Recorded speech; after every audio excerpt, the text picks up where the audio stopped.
위기 상황을 틈탄 가짜뉴스에 대해서 말씀드리겠습니다. 일부 유튜브, SNS에서 최근 석유 90만 배럴이 울산에서 제3국을 거쳐 북한으로 유입됐을 가능성이 있다는 가능성을 제기하였습니다. 이는 명백한 가짜뉴스로 정부와 정부의 신뢰를 훼손하고 국민을 그야말로 기만적으로 기만하는 행위입니다. 국가적 위기를 개인의 이익이나 정치적 이익의 순환으로 활용하는 것은 용납되어서는 안 된다고 생각합니다.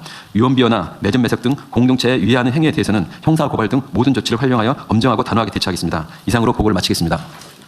아까 내가 얘기했던 부분이긴 한데, 여하튼 현재 있는 객관적 상황들을 그대로 전달하는 건 모르겠지만, 뭐 이유는 다양할 것으로 추정되는데, 그 혼란을 야기하는 이 허위 가짜 뉴스를 유포하는 행위, 불필요하게 위기를 조장하는 행위는 전혀 우리 사회 공동체에 도움이 안 됩니다.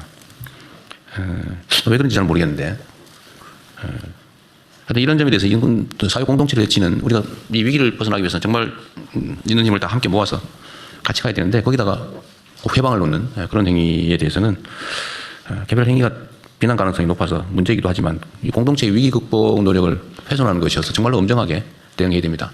경찰청도 나와 계신데 이런 가짜뉴스에 대응하는 팀들이 있긴 있죠. 예, 있습니다. 특히 이 명확하게 저는 쓰레기 봉투 관련해서도 그게 전혀 이게 일부에서는 그런 얘기도 있었던 것 같아요. 뭐 쓰레기 봉투가 부족해서 나중에 쓰레기 봉투 값이 오를 테니까 미리 사놓자, 뭐 이런 얘기 있었는데, 이 쓰레기 봉투는 영업 물품이 아니잖아요.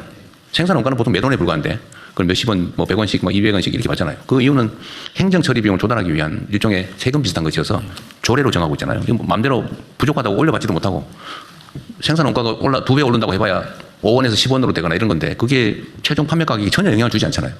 사실 사모을 필요가 없는 거고, 또 행정기관 입장에서는 만약에 정말로 봉투 제작이 어려운 상황이 되면 분리 배출하는 게 사실은 행정 목적을 달성하기 위한 것이지 돈 벌기 위한 게 아니잖아요. 그러면 예를 들면 일반 봉투를 사용하거나 아니면 극단적으로는 그냥 배출하면 행정기관이 그걸 수거하거나 이렇게 갈 수밖에 없는데, 일반 시민들로서는 그걸 모아서 사재기 할 이유가 없는 거죠. 사실은. 봉투값이 오른다는 막연한 불안감이 좀 있는 거예요. 봉투값은 오르지 않대. 오를 수가 없다. 이게 생산 가격이 기본적으로 한 5원, 뭐 6원 이런 정도일 텐데, 이걸 보통 우리가 100원, 뭐 50원, 100원, 200원 이렇게 받잖아요. 그 봉투는.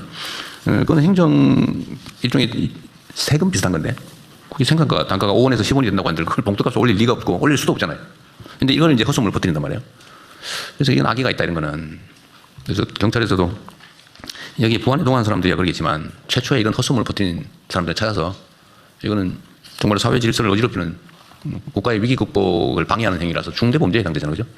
예, 엄정하게 신속하게 조치하면 좋겠고.